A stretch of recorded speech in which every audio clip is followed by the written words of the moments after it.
Hello everybody and welcome back to the channel, and if you're here for the very first time, it's an absolute pleasure to meet you. I'm Jane, my husband Mike is behind the camera. We're British, early retirees, we've got no debt, we've paid off the mortgage and we live a thrifty, frugal and money-saving life here in Brittany in northwest France. And every Wednesday we open our doors and invite you into our home for a mid-week money chat. This week's a really serious topic. It's all about retirement and being broke.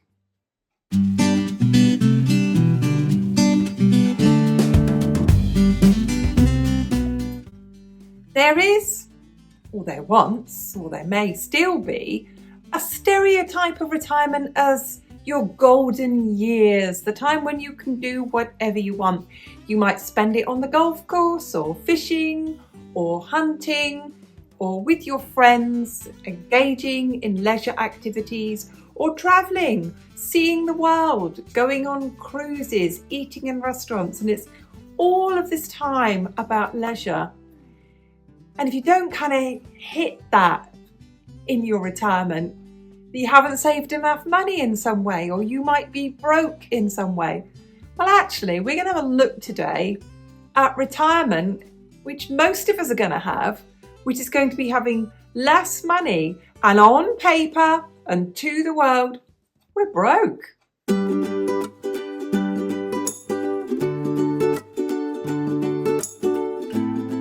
It's a funny old world, isn't it? We always think that things will get better for the younger generation, and increasingly they are not getting better. So we're seeing different things happening in retirement. As people of our age with kids of their own in their late 30s, we're seeing people in their late 30s not marrying until their late 30s, not having children until their late 30s or even early 40s, because they just can't afford to. And then if they have children, there being no affordable childcare, and both of them still having to go out to work. So we are increasingly seeing grandparents who may have just reached it to the point of retirement becoming full-time carers for their grandchildren. We, as Mike and I, we used to see this all of the time.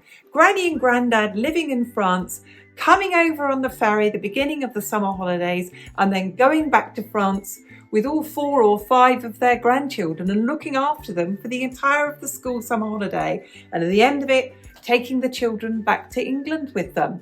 Not unusual for grandparents to fly over on a plane, pick up their grandchildren from the UK and take them back to Spain or Portugal or wherever they have decided to retire to. People are living longer. Not unusual for people of my age and older retirees to be looking after their aging and elderly or maybe infirm parents of their own. Increasingly the case of not only is a care for the elderly unaffordable, there isn't any. There just isn't any.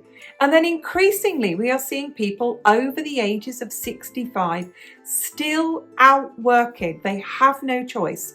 They may be in rented property. They have no choice but to go out and work. The pension that they had either saved for, or government pension available for them, or the social security pension available for them just isn't enough to pay the rent. There aren't any benefits or social structures to help them. So if they don't work, there's no heat, there's no light, there's no insurance, they don't eat. So those stereotypical views of retirement, they're kind of fading away, aren't they?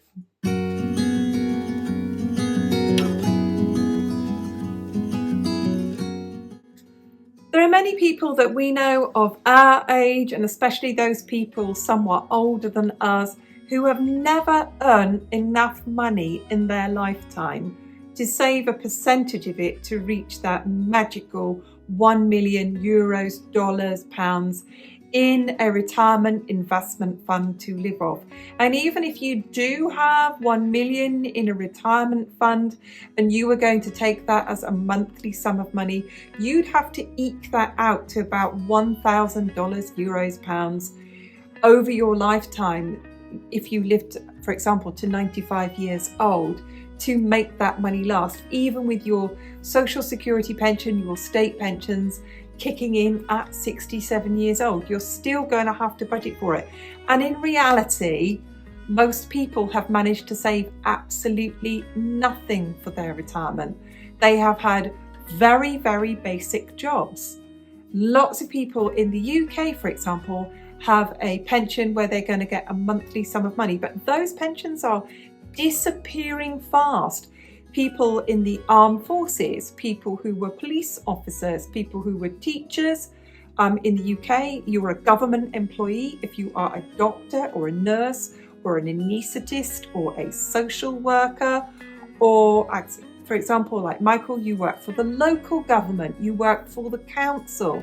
And the payoff for that, the fact that we've got these benefits-based pensions that we're going to have as a monthly sum of money until we die, is we have really low incomes. So all those people who think that people have got these pensions that are just marvellous might be looking at the odd few people. Maybe the people who've been surgeons, for example, might have particularly good pensions. They might be the people spending their retirement on the golf course. But everybody else, they had a low income when they were working, and they're going to have a low income when they've retired.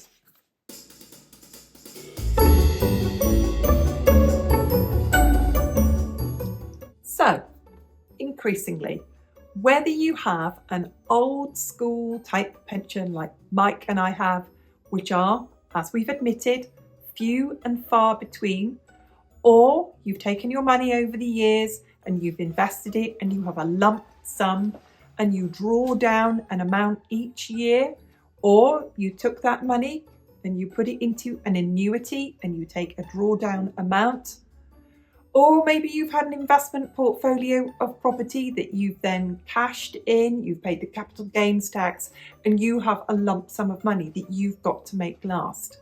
Whatever it is, in these current economic times, we are all having to face up to the fact that we've all got a lot less money in retirement than maybe we would like. And it looks on paper, to all intents and purposes, especially for those people who just have a social security pension, who just have a state pension, who just have a government pension. It's tight, isn't it? Let's talk about making it work.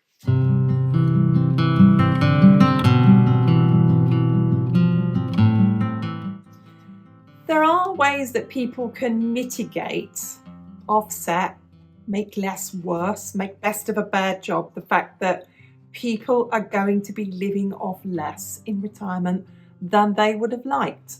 The first one is always to prepare for this in our 40s, in our 30s, in our 20s even, and it's to get debt free.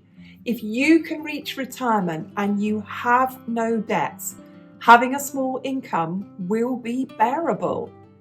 If you are fortunate enough to be in a position where you've got a mortgage and you're paying it, getting to the position of being mortgage free is an absolute, it's just such a money saver when you are retired. So reaching retirement, being debt free and being mortgage free, and if you can get there by your 50s and still continue earning money in your 50s and 60s, because let's face it, more and more people are working longer. They're not just easily retired. You're watching us and we are retired. We're retired from our careers, but we're still earning money because it supplements our pensions. Retirement means different things to different people. So if you can reach retirement or your 50s, which would be even better, debt and mortgage free, continue to earn some money, continue to put it away into savings, it does create a buffer, it does make retirement and that small income that is inevitable for so many of us, it does make it easier.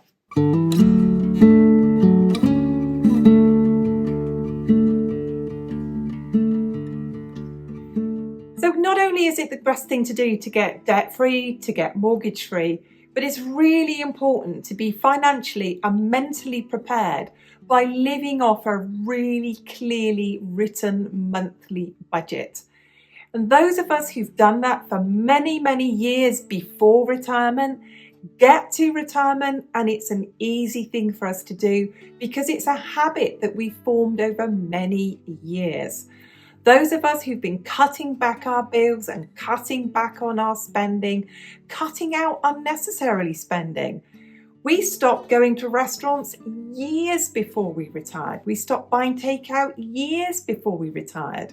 We stopped buying new clothes and new things for our home and spending money frivolously years and years before we retired. We embraced frugality, we embraced budgeting, we embraced thrifty living. So when we got to retirement and we got to that low cost, low budget living, it was no surprise. We were well practiced and we were ready for it.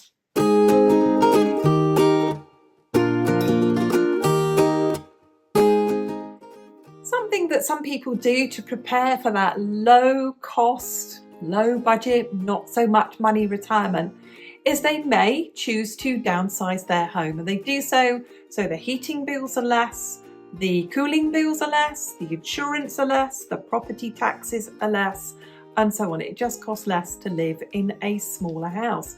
Lots of people do exactly what Mike and I have done. We've moved to a cheaper area where you can get a better house for your money. Lots of people in America might move from a city to the countryside. That might work out cheaper. People in the UK might move from a city area to the north of England. They might move to Scotland where it's cheaper. It's not an uncommon thing to do.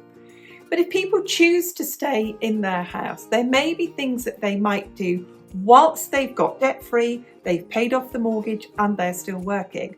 There might be upgrades that they might want to do to their house. They might replace the heating system or replace the cooling system. They might put in a bathroom that's more usable. I'm just thinking of my parents, for example. They upgraded their bathroom. They put in a walk-in shower. They kind of prepared for their old age. They didn't have to step into a bathtub. Something that we can all think of. People are upgrading their heating system so it's cooler to run.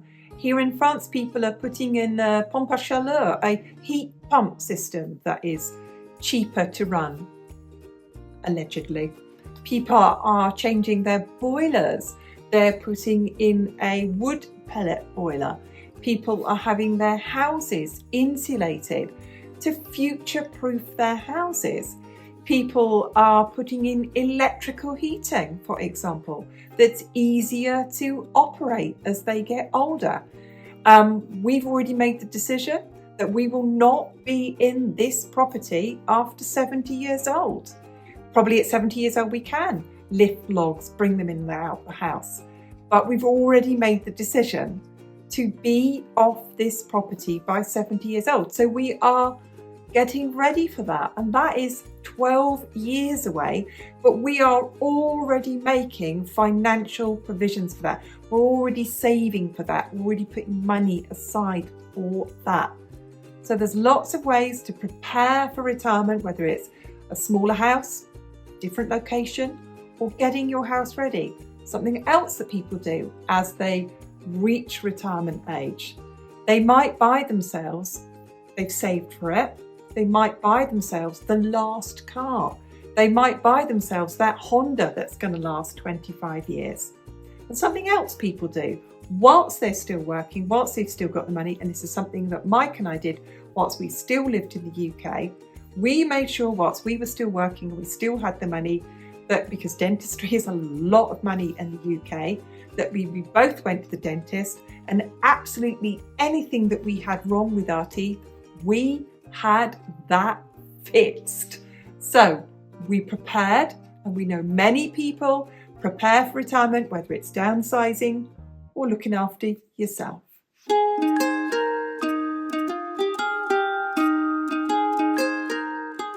Something else that we can all prepare to do for a very low cost retirement, or at least a retirement with a lesser budget than we had hoped for, is to prepare ourselves, even if it's just mentally, of what we're going to do with our time. We bought this property so we would always have stuff to do here. We've got a hectare of land, which is 2.2 acres of land, and that keeps us busy. And like I said, it will keep us busy until we're 70, and we're happy with that. But having those things to do here, we have prepared ourselves with hobbies. Mike, as you well know, loves video editing. I love making quilts. I love making quilts for charity. I love being part of a craft group. We both love walking and hiking and exercising and keeping fit. But it's really important as we approach retirement, or we're in retirement, that we can find hobbies and things to do that cost as little money as possible.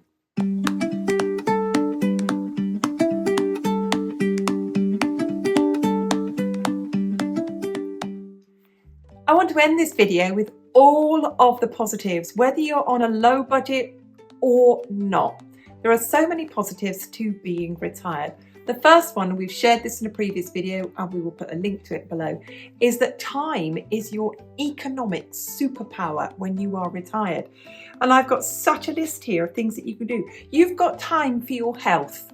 You've got time to exercise. You've got time to stick on the television and do a yoga workout using a YouTube instructor for absolutely nothing. You've got time to go walking. You've got time to be a volunteer. How many of us have thought to ourselves, I would love to help raise money for charity? You've got time to do that. You've got time for healthy eating and home cooking. You've got time for expanding your mind, for taking free online classes, learning languages, learning new skills. Quilting as an example. You can use YouTube and learn quilting absolutely for free. And then let's remember that life goes on. You've got time to look after your home, to do DIY yourself, all the upkeep, cleaning the car yourself, not having to pay someone to clean your car.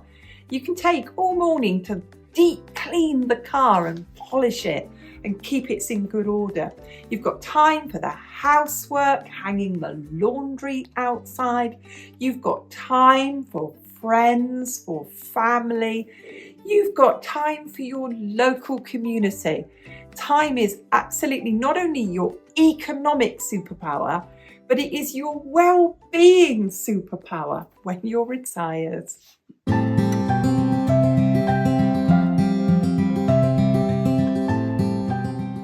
It's really important to mention as well the money that you save being retired because you're not working.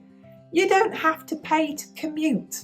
You don't have to buy that monthly train ticket, which is extraordinarily high in a lot of countries, I can tell you. You don't have to spend money on buying work clothes that you don't even like wearing because there's a dress code where you work. You don't have to spend any money on those whip rounds at work. You know, you're retired. You don't have to pay for anybody having a baby or getting married or getting a promotion or retiring. You don't have to pay any of those things. All of those supermarket offers and deals, they're always midweek and you need to get there early to get them. Now you're retired, you can do that. And if you want to have a meal out, it's cheaper to eat out at lunchtime. And if you want to go away at all, or if you want to go and stay in an Airbnb or a weekend break in a hotel, you can go low season and shoulder season. You can go in the spring and you can go in the autumn when it's much cheaper. You can often go to movies in the daytime when the tickets are cheaper. There's great money to be saved when we're retired. There's lots of deals out there.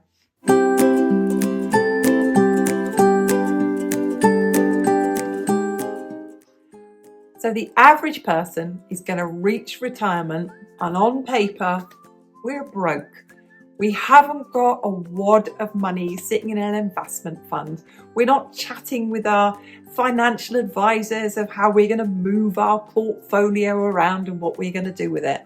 Most of us, if we're lucky, have paid off our home and we've got a bit of money coming in each month, whether that's a state pension or that's a work-based occupational pension. But most of us, we haven't got a lot of money. We're having to budget. We're having to make it last. we're having to get by. It's the normal these days, isn't it?